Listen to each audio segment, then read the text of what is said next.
Guinea, and it runs all the way down to Bundaberg, which is just north of Brisbane. It's got roughly 900 islands. Like Fitzroy, one of them. Fitzroy is a continental island. There's about 600 of those on the reef, and there's about 300 sand cats on the reef as well. Green islands. Now on the reef you can see we put into two different categories, hard and soft. So you've got a bunch of hard coral and a bunch of soft coral. So you'll see the soft coral moving around with the motion of the ocean, but the hard coral is a very hard skeleton, it's not moving at all.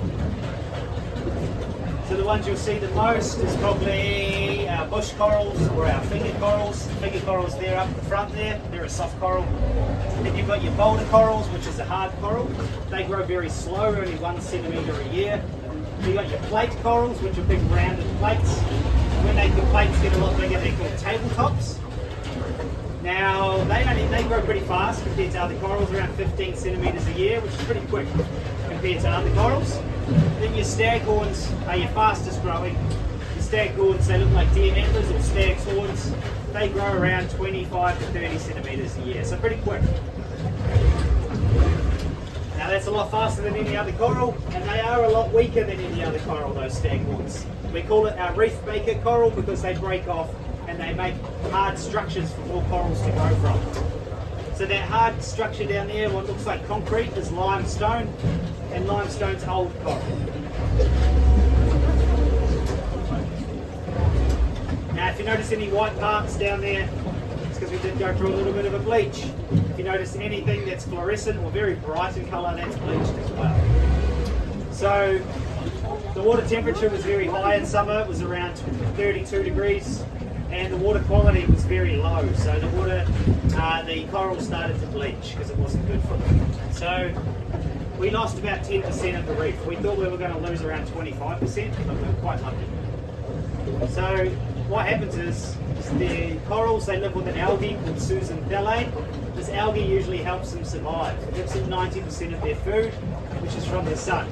They do capture their own food with their own little tentacles, but it doesn't give them enough to survive. So that algae that usually helps them survive right now, because what it's doing is actually overproducing, which is making it toxic to the coral. So the coral spits it out, which in turn turns it white, because the hard natural skeleton of coral is white, and the algae that lives inside the coral is what gives it its colour.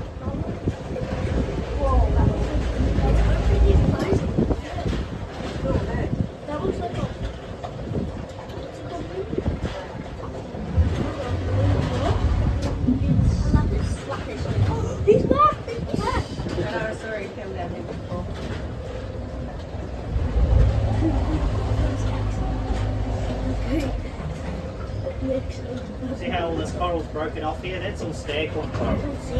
That's all forming together slowly. I can't see any. The fish is alive.